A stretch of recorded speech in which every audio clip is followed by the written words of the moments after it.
पेशे की विशेषताएं। पेशे की विशेषताएं का मतलब आपको किन चीजों से पता चलता है कि ये चीज पेशा है अथवा पेशा नहीं है, प्रोफेशन है अथवा प्रोफेशन नहीं है। सबसे पहले आपको इसमें पॉइंट आता है विशिष्ट ज्ञान।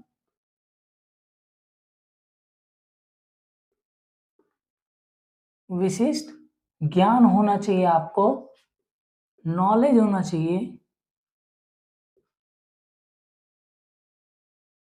नॉलेज एंड स्किल इसके अंदर होना चाहिए।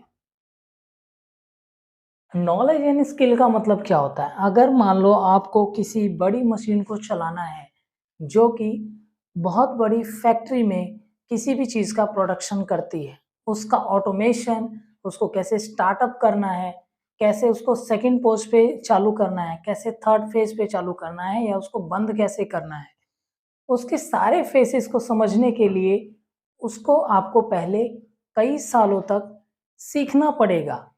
ठीक है, तब जाके आप मशीन ऑपरेट कर पाओगे। दूसरा, एयरप्लेन चलाने के लिए आपको डायरेक्ट ही एयरप्लेन नहीं दे दिया जाता, उसके लिए कई सालों तक आपको को पायलट बन करके और उनके साथ में प्लेन उड़ाना पड़ता है। फिर उसके बाद में आपको जा करके एक्चुअल में प्लेन दिया जाता है, तो उसमें कई सालों का ज्ञान, कई सालों तक आपको स्किल सीखते रहना पड़ता है।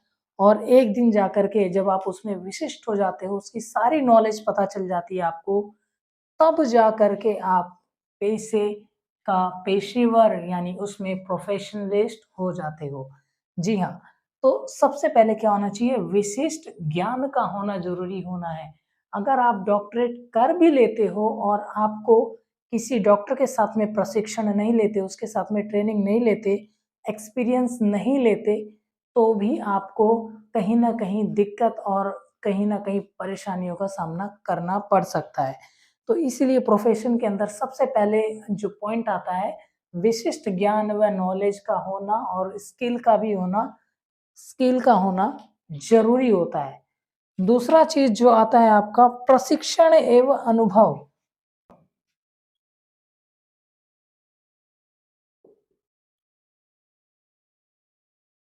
व अनुभव।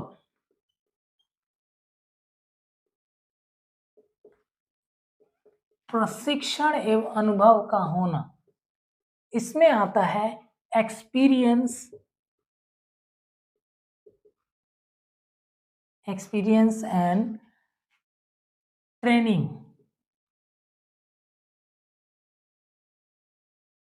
ठीक है?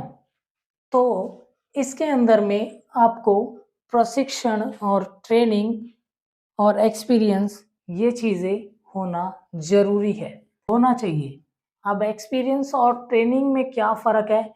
जो ट्रेनिंग होती है, ऑन द जॉब होती है।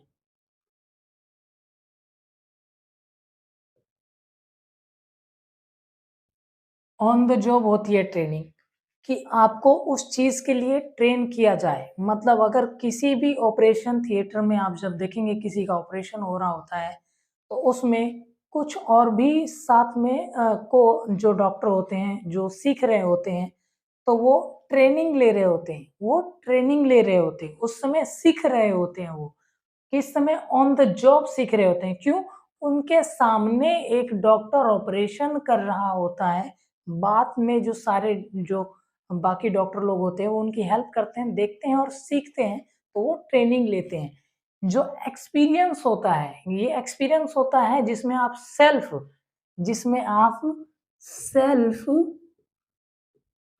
सेल्फ वर्क करके सीखते हो। क्या करते हो? सेल्फ वर्क करके सीखते हो, खुद काम करके सीखते हो। 10 ईयर एक्सपीरियंस, 20 ईयर एक्सपीरियंस। तो क्या होता है इसमें? ये चीज़ प्रशिक्षण, सेल्फ वर्क आपको एक्सपीरियंस देता है और ट्रेनिंग जो ऑन द जॉब आपको मिलती है। तो ये चीज़ों का होना बहुत ही ज़रूरी है। जो तीसरा पॉइंट आता है आपका, वह है प्रतिनिधित्व पेशेवर संघ का होना। मतलब किसी ना किसी ऑर्गेनाइजेशन का होना। प्रतिनिधित्व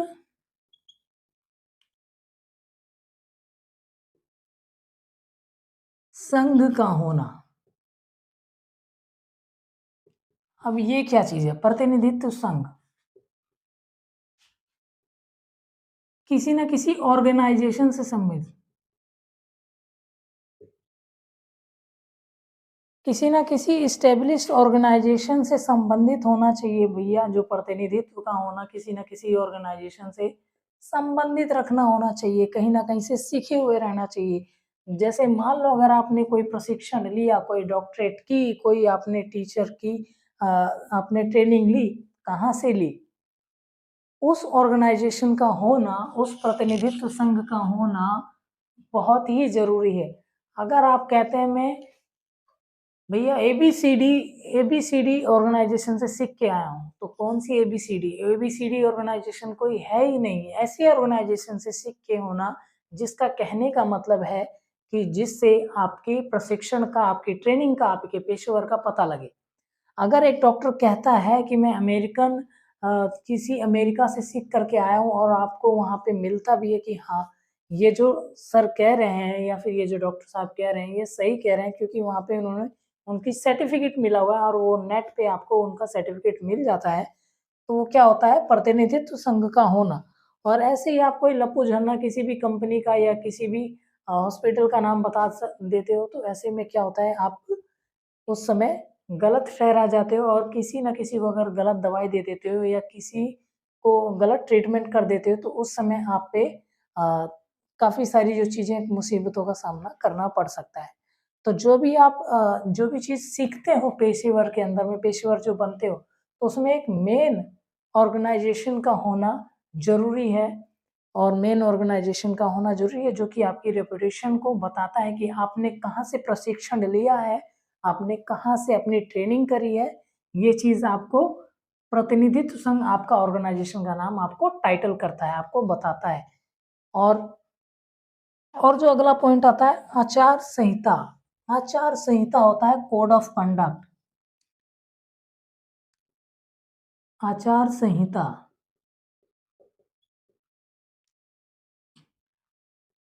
आचार संहिता का मतलब क्या था? आचार संहिता का मतलब होता है बिना किसी के भेदभाव के साथ काम करना कोड ऑफ कंडक्ट कहलाता है। अर्थात किसी भी व्यक्ति के साथ वो चाहे अमीर हो या गरीब हो या मिडिल क्लास की फैमिली का हो, उसके साथ में आपको आचार संहिता के साथ में उसका काम करना है।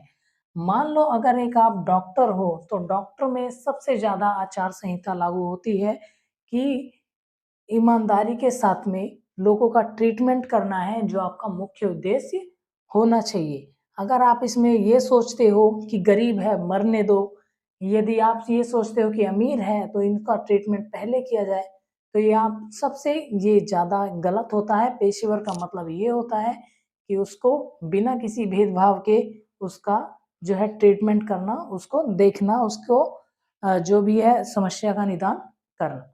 एज़ अ टीचर अगर हो, तो उसमें ये देखना कि कौन-सा बच्चा कमज़ोर है, कौन-सा बच्चा ज़्यादा तेज़ है, तो उसको लेवल पे लाना, आपको पढ़ाना, आप उसका क्या है आचार संहिता है। अगर कहीं ऐसा है कि गोरे-काले में जाति विभेद करते हो या धर्म से विभेद करते हो, एक-दूसरे को रिएक्ट करते हो, तो ये गलत चीज़ है, ये आपको ऐसा नहीं करना है। तो पेशे के अंदर में जो मेन चीज़ है, वो आचार संहिता आ जाती है। आचार संहिता पे आप काफ़ी अच्छे पॉइंट्स बना के लिख सकते हो। ठीक है? तो कोड ऑफ कंडक्ट का होना बहुत ही ज़रूरी है, ठीक है? अब इसमें कहता है सेवा का भावना रखना। सबसे पहले इसका जो लास्ट पॉइंट है, क्या है? सेवा का भावना रखना। सेवा की भावना रखना, ठीक है? प्राइमरी इज़ सर्विसेज़, ठीक है? पहला जो है प्राइमरी फेस इसका होना चाहिए, क्या होना चाहिए? प्राइमरी फेस होना चाहिए उसका सर्विसेज़ देने का। आपको पैसे तो मिलेगा ही मिलेगा, लेकिन ऐसा नहीं कि मैं अगर डॉक्टर के पास जाता हूँ, किसी क्लिनिक पे जाता हूँ, तो भैया वो कहेगा पहले पैसे, ऐसा नहीं होता। पहले वो आपको सेवाएँ देगा, अगर आप डॉक्टर हो तो आपका ट्रीटमेंट करेगा, आपका चेकअप करेगा, वकील हो तो आपको सबसे पहले सारी जो चीज़ें होगा आपसे पूछेगा, आपके केस स्टडीज़ करेगा।